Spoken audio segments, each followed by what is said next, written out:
Red Pill Women 101. The distinction between doormat and deference. Welcome to the foundation of our philosophy. To understand the core of this community, we must address its most misunderstood concept: submission. Many newcomers arrive fearing that this path requires becoming a doormat, someone who bends until they break to satisfy a man's every whim. This is a fundamental misconception. Whether you view submission through a religious lens, a lifestyle preference, or a social strategy, the central question remains: where do you fit on the spectrum? The answer lies in hypergamy. We are naturally drawn to men who excel in ways we admire, be it through intelligence, strength, or social status. These men offer a sense of safety and protection. In exchange, while women desire to feel cherished, men primarily desire to feel competent and respected. Submission, at its heart, is simply the behavior we use to reflect that admiration back to them. If the word submission feels too heavy for a modern sensibility, consider the word deference. We defer to others daily. We defer to a boss for their authority, a professor for their knowledge, or a mentor for their experience. Deferring to a partner is an extension of this logic. You do not defer to a professor because you are unintelligent.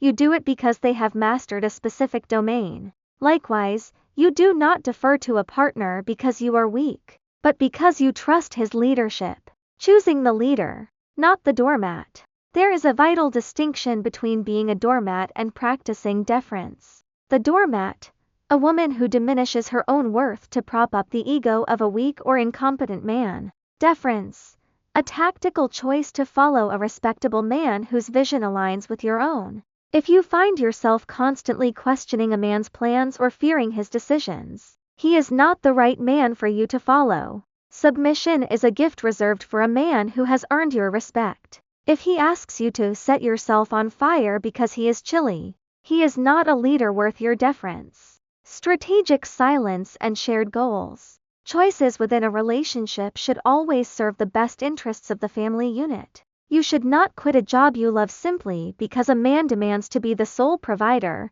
You quit because you both agree it is the best path for your children. Similarly, you do not shut the fuck up out of fear or to avoid embarrassing him.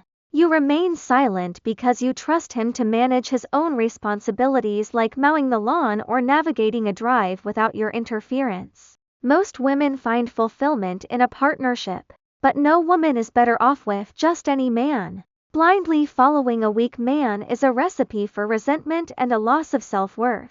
Do not turn yourself into a footstool for someone who hasn't earned the right to lead. True submission, trusting his judgment and following his vision, is how you demonstrate respect for a respectable man.